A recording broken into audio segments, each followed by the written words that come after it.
L&D. Talk. L&D. Talk. With your host, Brent Slacker.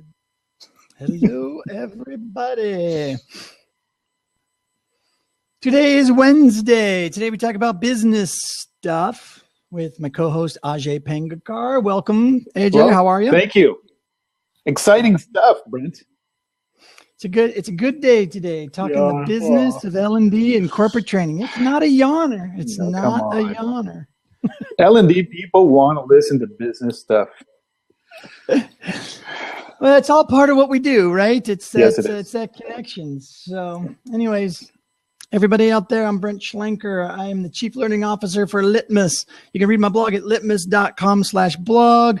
You can check out our event in 2 weeks in Vegas. If you're totally psyched about going to Vegas for a screaming deal for a screamingly awesome event, check out litmus.com/C3 and let me know if you're interested in attending and I can help work something out with you. So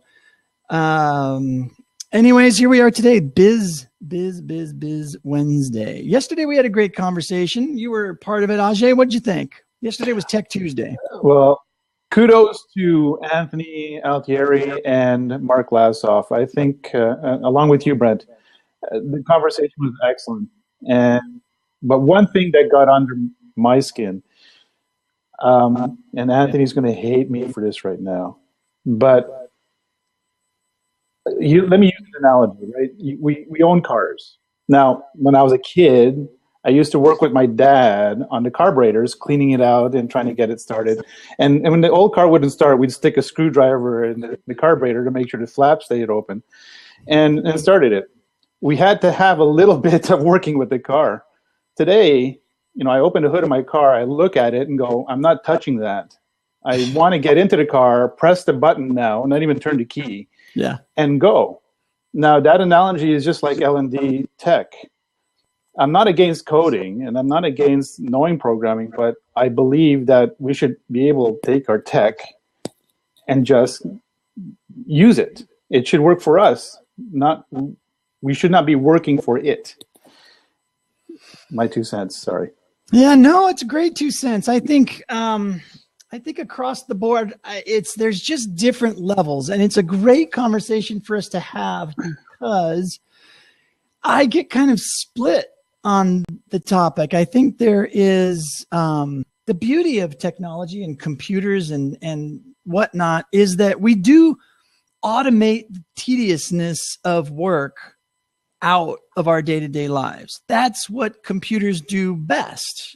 Anything that's repetitive will be taken over by computers. It's just a matter of time. And so there are certain aspects of what we do that we all figured out, well, crap, if we're just going to be creating these courses, I know people hate to call them that. If that's what we're going to be doing, there's got to be an easier way for us to create these faster, potentially better, potentially more consistent looking and more effective. And so people build tools that make it easier for us to do that. And I don't think there's anything wrong with that. And it's part of what we do. I think, I just don't know. I think there's a place for all of it, right? But that can't happen if there isn't a certain level of people who do know how to code in order to create those tools for us and help us automate those systems. So, I'm watching out Anthony's post here, and he's got some interesting points. I'm not against coding. I really am not. By the way, Brent, you may not notice, but my first background is in engineering. My dad dreamt for me to become a computer engineer. I even went through an engineer program for it. But I'm not against it.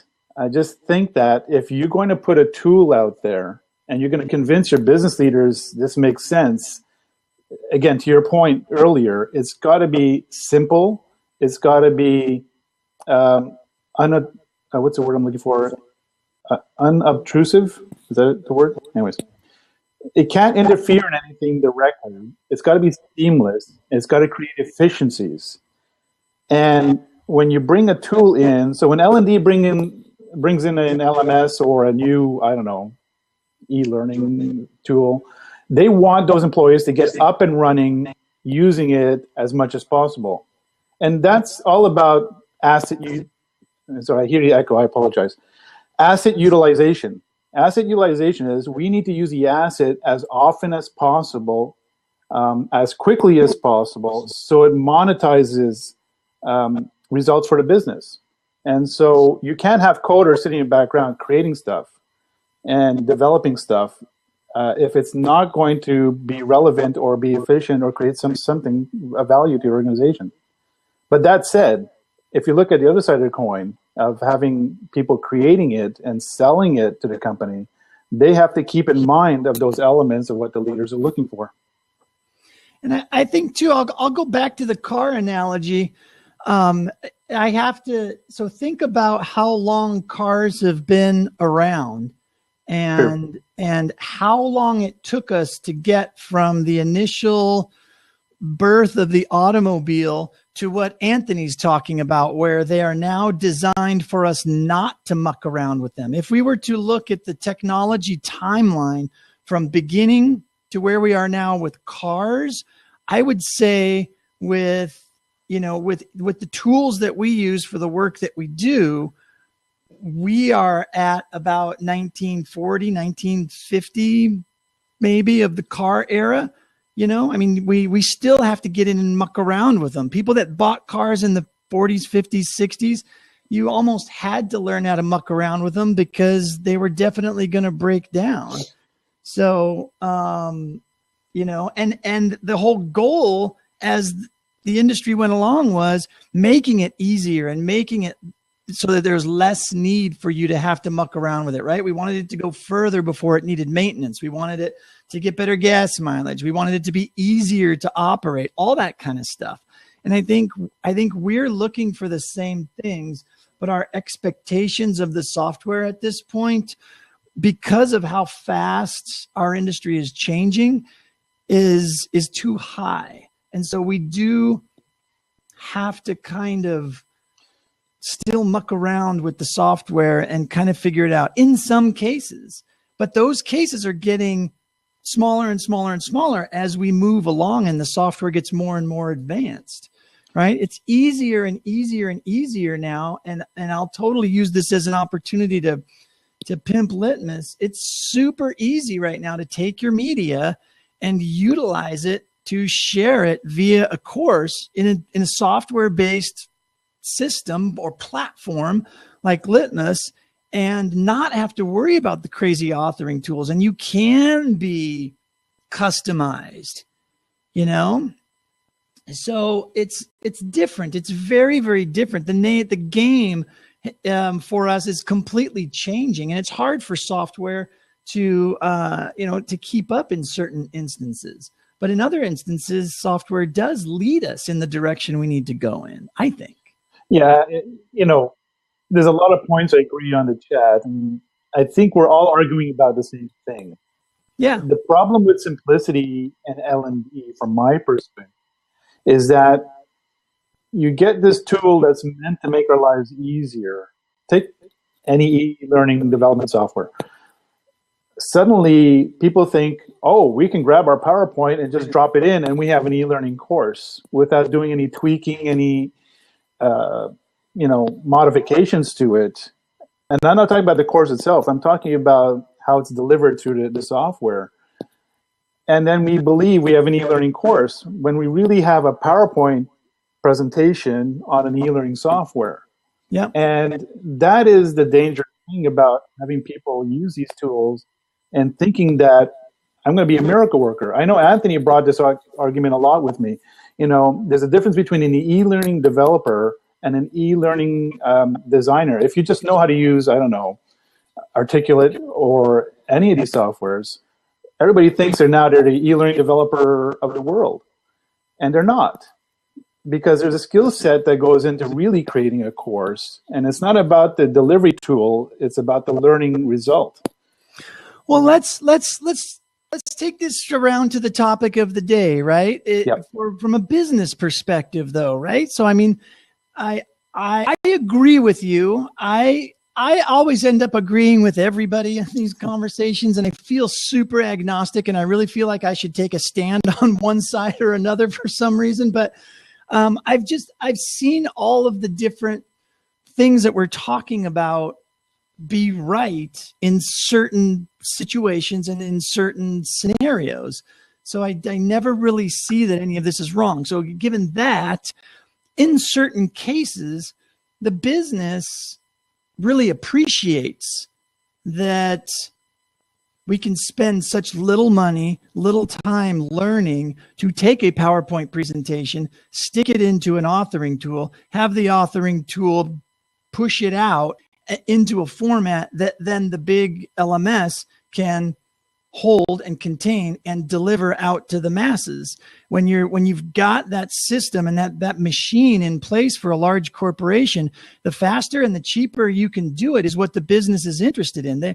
Their expectation is that their employees will take responsibility for their learning, not put the responsibility on the training department to say if these people don't learn. To a certain extent, it's provide experiences, provide the content, provide the training, do the best you can to create the best environment you can under the constraints that you're given.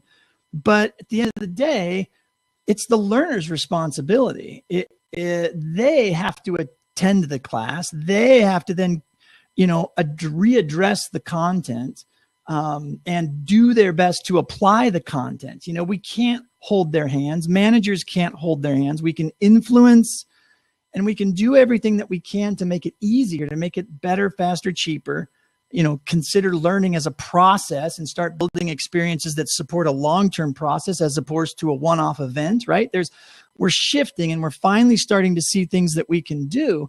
But at the end of the day, that the business is just really, really happy when if good enough is good enough, and good enough is a PowerPoint, plug it into an authoring tool with a little quiz at the end. And you can do that in 2 hours and boom, have a course that used to cost them $20,000, 25 years ago to make. Yeah. That's huge. Well, sometimes I think L&D overthinks what they're trying to do. And you said something really interesting just a second ago. If it's good enough, it's good enough. Business leaders are not looking for miracles. They're looking for solutions that lead to results. And if it is just a PowerPoint, sorry, Anthony, if it's just a PowerPoint presentation with a quiz at the end of it, and somebody gets to take it and apply it, then great. And it works, fantastic. I'm not saying that's a solution to everything, so please, let's not have a revolt on the chat. I'm just using it as an example, okay?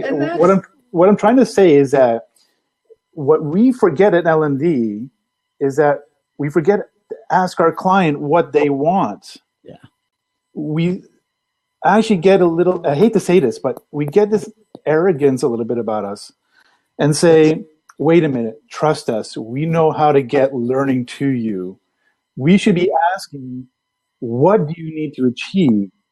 And then scurry away to our cubicles and meet those needs. And the tool, the technology, the instructor-led, whatever it is just the instrument to deliver that learning. Okay, we all buy different cars, but at the end of the day, we buy a car to take us from point A to point B. And that's the purpose of a car. The reason somebody buys a Ferrari compared to a Volkswagen is only either because of a lot of factors, budget, perception, whatever. But at the end of the day, they're doing the same thing. And which one's going to be more efficient, faster, better? I would argue the Ferrari is worse in the city than a Volkswagen is. And I would prefer the Volkswagen over Ferrari if I'm driving around the city 90% of the time. But if I'm on a highway going between cities, guess what? Ajay is going to be in a bright red Ferrari. That's I think we get into our heads too much. And let me take it one step further. Learning, and the chat you missed yesterday on Skype yesterday, Brent, was about a little bit about this topic. Actually, Anthony got a little controversial saying he doesn't believe L&D really exists. And it was an interesting thought because L&D, I wouldn't say it doesn't exist. I personally think that learning is crucial today to the success of any organization. And that's coming from a business guy, not a learning guy. Yeah. But what they want is learning to be real-time, on-demand, non-intrusive, just like anything else in the business. And L&D is learning that, and they're trying to figure it out. So that's a lot of things happening right now in the business. Yeah, and I think you're absolutely right. And we're stuck in that spot where if and I'm not really able to keep up. The chat is really cruising very nicely over there. I haven't been keeping up with everything that's going on, but trying to look at that. Yeah, take a look while I try to cover. Go ahead. I'll give you some opportunity. But yeah, I think, it's like I've said a million times, it's, just because you created a solution doesn't mean your work is done. If your first iteration is a PowerPoint put into an authoring tool, spit out into a format that can be consumed into a learning management system and delivered, that's great, but you're not done. You then get feedback, you gather data, and you figure out, okay, how can we improve it? What can we do next? And so when people get really, I don't understand. And I guess, I do why people get upset about the whole, just let's push PowerPoints out there theory. But I've just come to learn over the years that it's better to be fast than it is to be the best. Yeah. And it's just to get content out there, because that's the biggest hurdle. So let me make this comment, and this might derail us a little bit, but I don't think so. One of the most common issues that I have encountered throughout all of my career, every single job I had, has simply been access to existing content, right? And training departments just happen to be in the position, probably the best position, to expose that, right? Because it's kind of our jobs, right? That's step one: analyze your audience, go find a subject matter expert, analyze the content, figure everything out. Part of that process ends up pointing you to these hidden nuggets of content that have already been created, that exist, but they're locked away on shared drives somewhere, or on somebody's hard drive, or maybe they're public, but they're just named wrong, or something like that. But in the process of us doing what we do, we uncover these gold nuggets of information, and shame on us for hoarding it and collecting it and hanging on to it and trying to pretend that we know best which bits and pieces we should pull together, turn into a course after 6 weeks or 6 months, and then release that and say, wow, look how great we are. I have found much more business value and a much more positive response from all aspects of the business when you just expose and organize that content. And now, does that all of a sudden sound like the work of the old, knowledge management groups? I was going to say that. Absolutely it does. It totally sounds like that. But you know what? If that's the hurdle that has to be crossed first, and you're providing the most value by doing that, why wouldn't you do that? If your goal is to help the business, if your goal is to do the right thing, it not only helps you to organize all that data or figure out how to solve that problem, but it helps the org by exposing it. And an easy way to do that is to gather up all that content, do the best you can quickly, and release it all as a course. And in some cases, that means you found a PowerPoint presentation, and that PowerPoint presentation isn't going to just sit up in a course as a file. You want to turn it into something at least a little bit nicer. So you throw it into an authoring tool, or you just upload it into a tool that, an LMS that doesn't need an authoring tool and just accepts that file and converts it to HTML5 for you and plays it for you, right? And so and now you can deliver that content. Now you can start getting feedback from people, either directly from them or from the usage data. And you can go, wow, I didn't waste 6 months trying to make this thing the best thing ever, because look, nobody seems to want it. Now that it's out there, management is even saying, yeah, maybe we didn't really want that in the first place. I mean, I can't tell you how many times that's happened.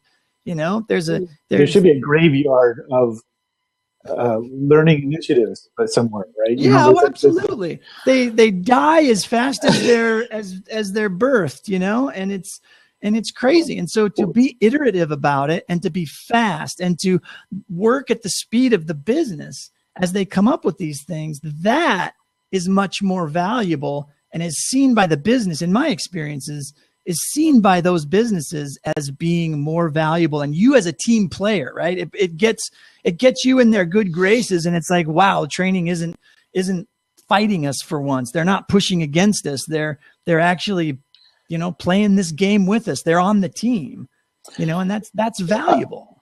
Sometimes, Brett, I come across a little too, I don't know, abrupt, I guess is the word I'm looking for.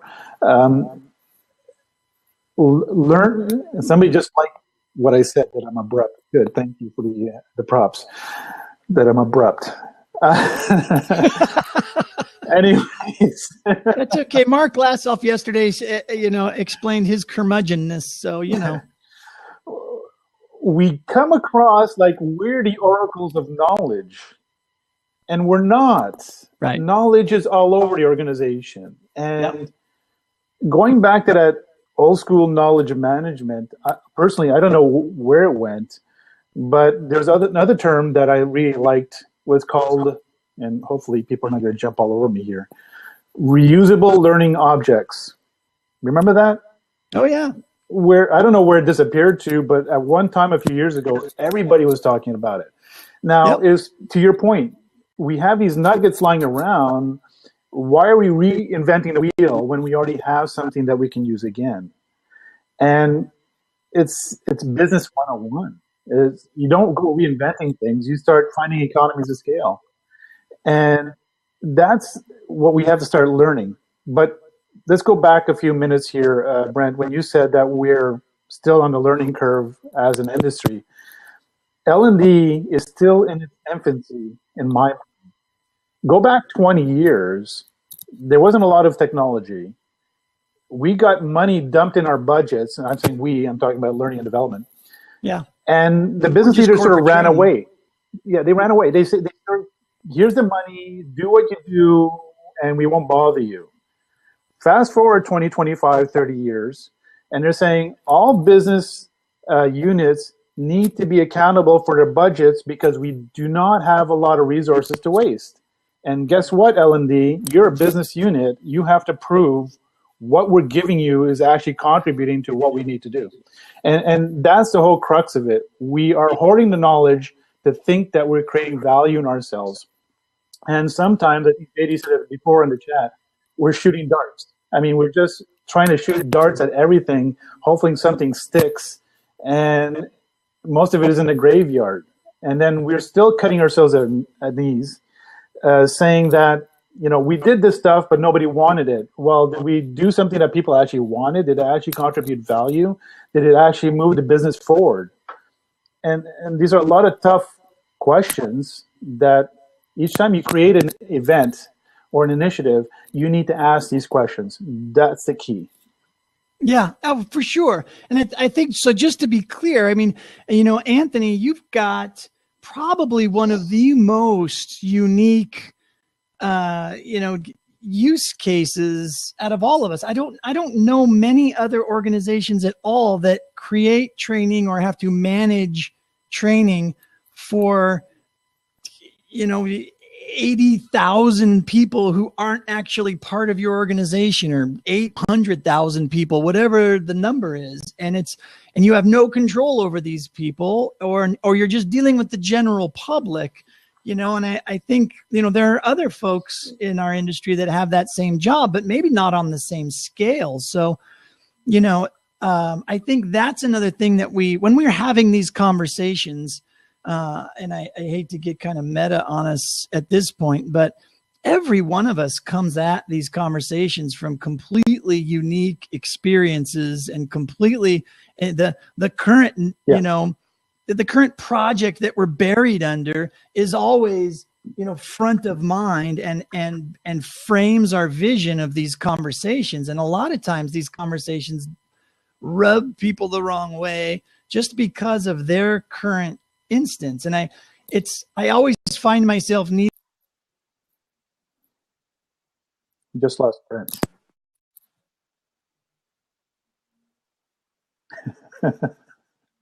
Okay, let's read the chats. JD, I'm on board with everything you said because, I guess just because.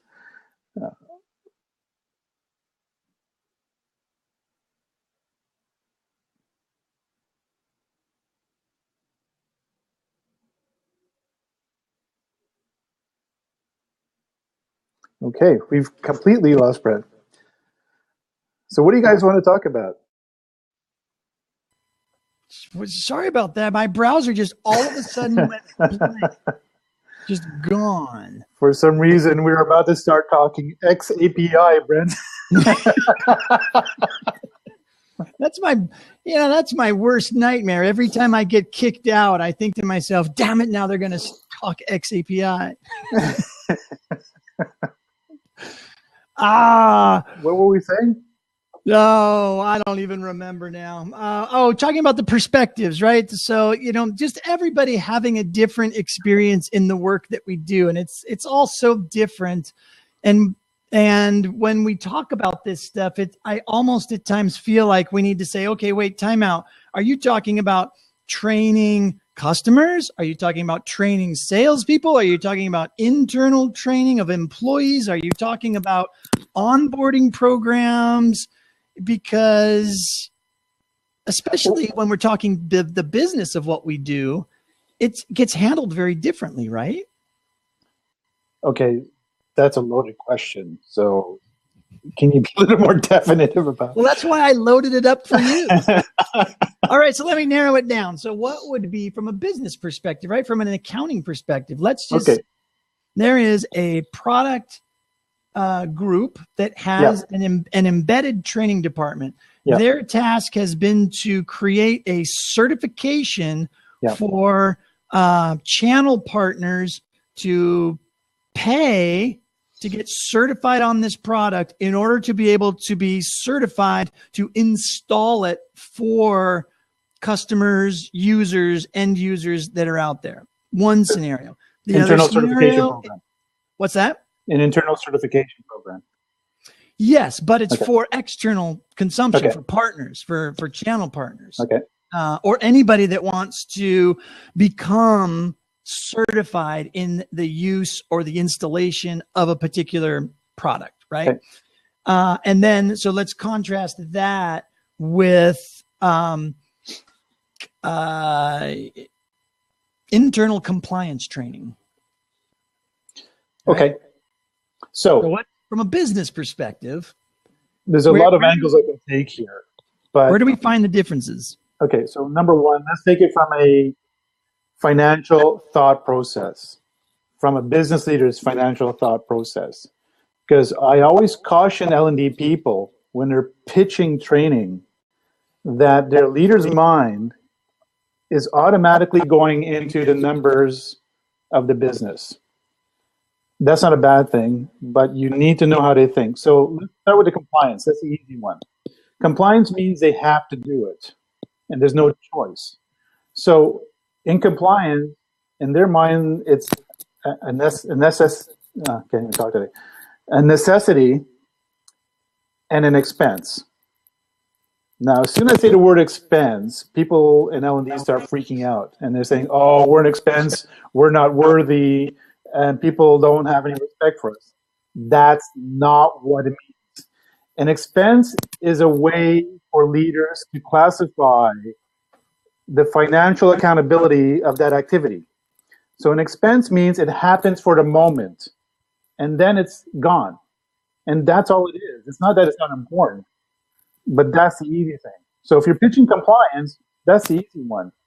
The more difficult one is something like an internal certification program.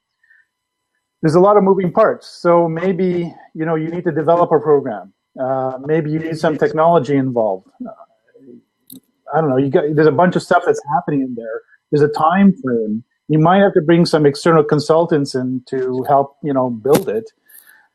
Some of these things are expenses, and it's written off right away. And some of it is what we call capital investment. Capital investment means that we're putting money into something for the long term. Indirectly, it has to be monetized. So the simple example I can give you is, if a company builds a building or buys a building, they're not expecting the building to make money for them. But indirectly, the reason they're buying the building is to become more profitable. Otherwise, they wouldn't buy the building.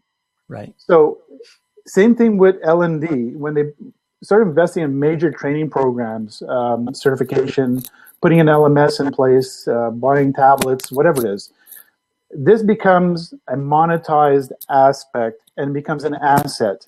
And it becomes, I hate to say it, investment. And this is where the word return on investment gets totally, I was going to use a word that I can't use on air, but fudged up. Better, right? It's a family show, right? That works. Yeah, it's good. It's a family show. Okay. So when we get into ROI, we have to separate it. So your leaders look at the compliance training, the training itself as an expense, the equipment as a capital investment. So just like buying a building, when they buy an LMS and they bring in a consultant to build a program, these are capital investments that have to be monetized over a period of time. So they ask for the life of this certification program. The first question to ask you is that, how long is this certification program going to last? How long is it going to deliver value to the organization? Is it a month? Is it a year? Is it 10 years? What is the lifespan of this initiative? And then they work backwards about what is it going to contribute financially to the company. And again, it's not about profit. It's not about training making money. It's about how training is contributing to helping other departments make money. And that's the difference. So even if this particular certification program is charging for people to take it, they're still not looking for it to be profitable? That's different. Okay. So take a famous example, General Electric. They have an awesome learning and development department. They are known for their training, okay? They are so well known for it internally, they do it so well, that now other companies, their competitors, hire their trainers to train their people. Now, keep that in mind. So they're hiring, so basically GE doesn't broadcast this, but they sell training to their competitors. And then it becomes a profit center. That's a different ball of wax altogether. Because now if you're a profit center selling a product, in this case training, then you're held accountable to profitable objective and have to report accordingly. That's something completely different. Okay. Does that make sense? That's what I thought. So that's kind of where I was going with that, right? It's totally, it does kind of change things altogether. One other point I wanted to make is that I don't think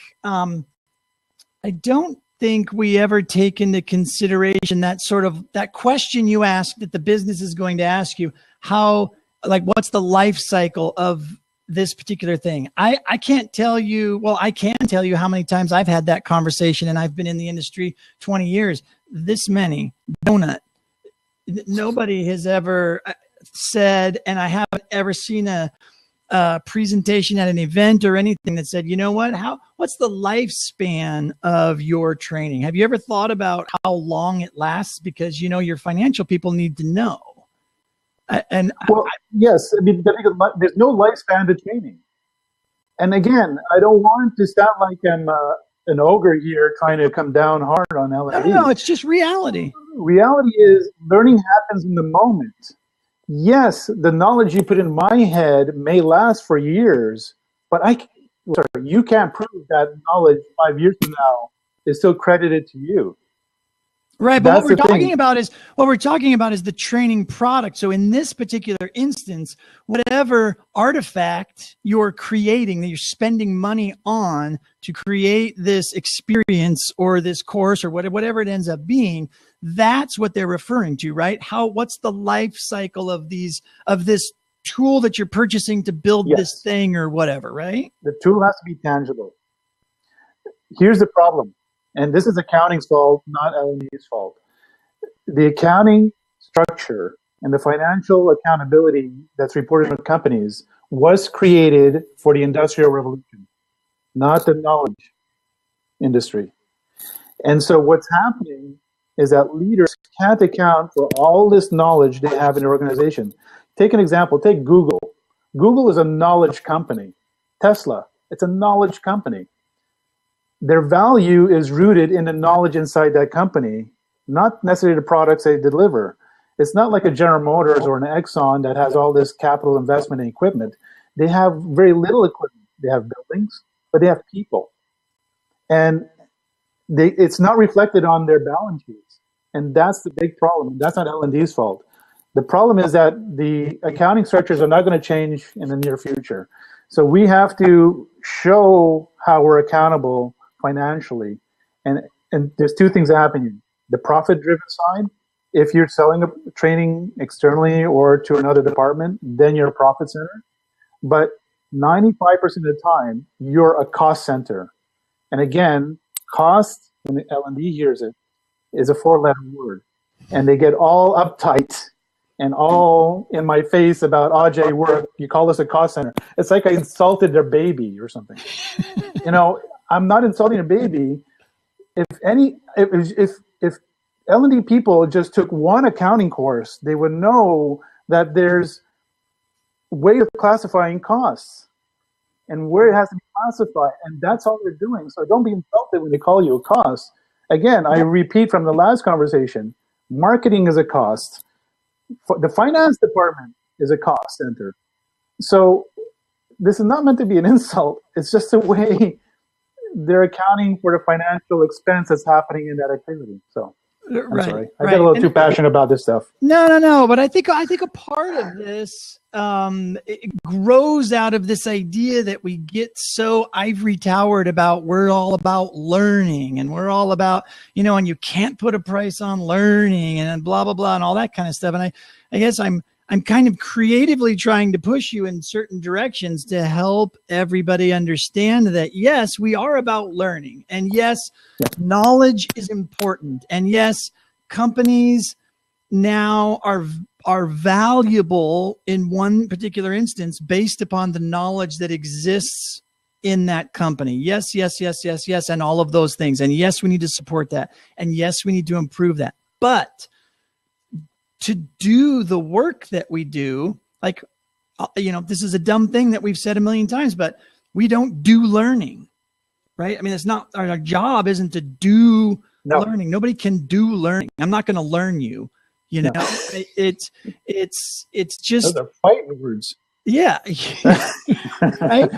But, so all we do is come up with creative solutions to reduce the friction in getting people to learn and to perform better and to get knowledge from the people who have it to the people who need it and convince them how to then apply that knowledge that they've gained most effectively to add value to the business.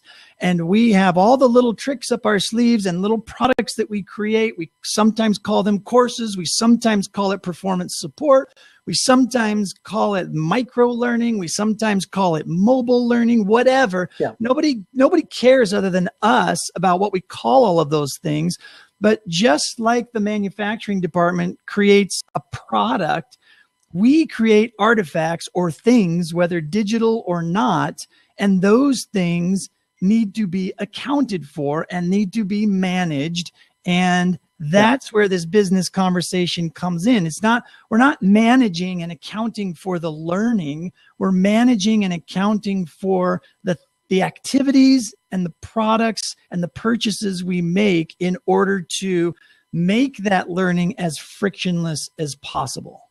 But we have to be mindful about this.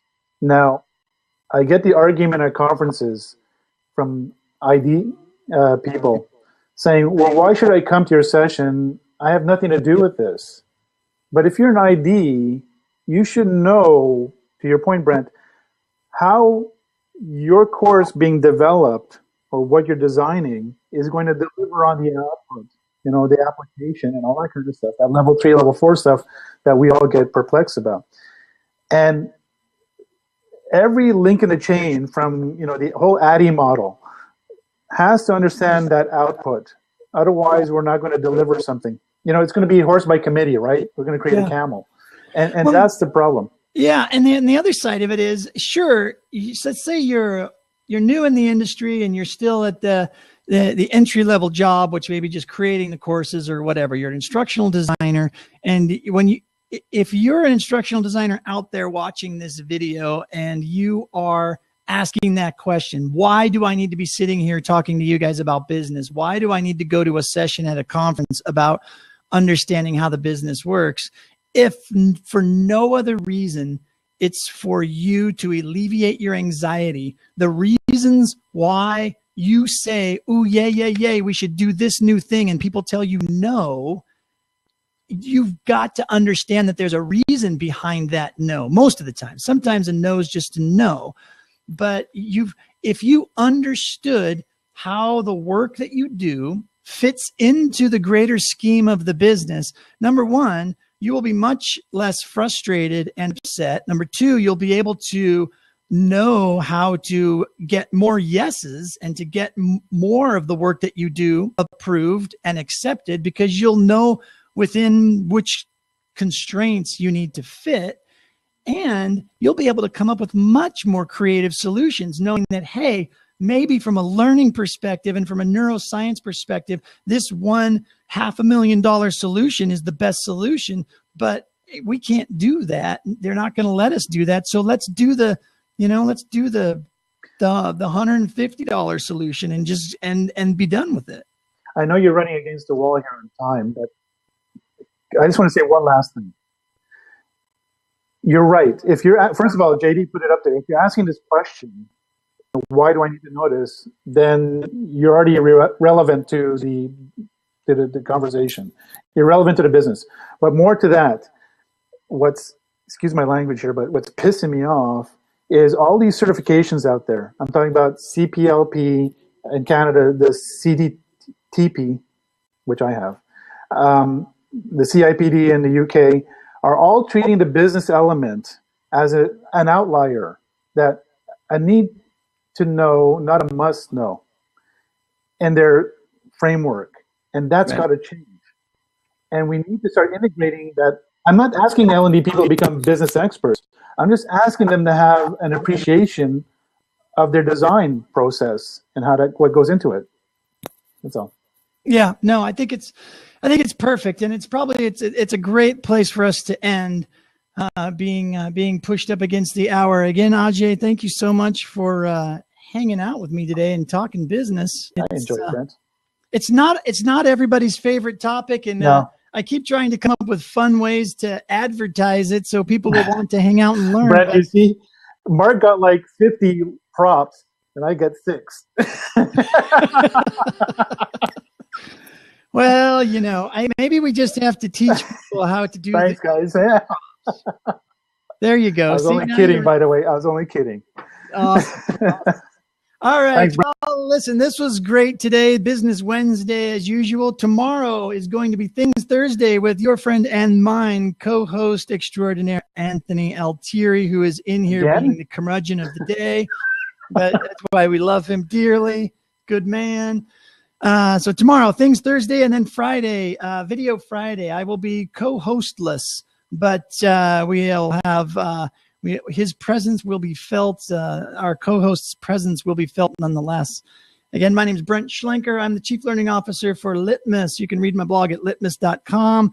You can reach out to me at bschlenker or at Litmus. Be sure to check out litmus.com/C3. Also, if you're interested in an event coming up in May in 2 weeks in Vegas at the beautiful Wynn, it is definitely a good time. Also, we will be at ATD if anybody is going to be the ATD conference. Let me also tell you that there is a really cool party at ATD this year, but I think there's a cost associated with it. I think it's like $75 extra to go to this particular party. I would highly recommend paying the $75 to go.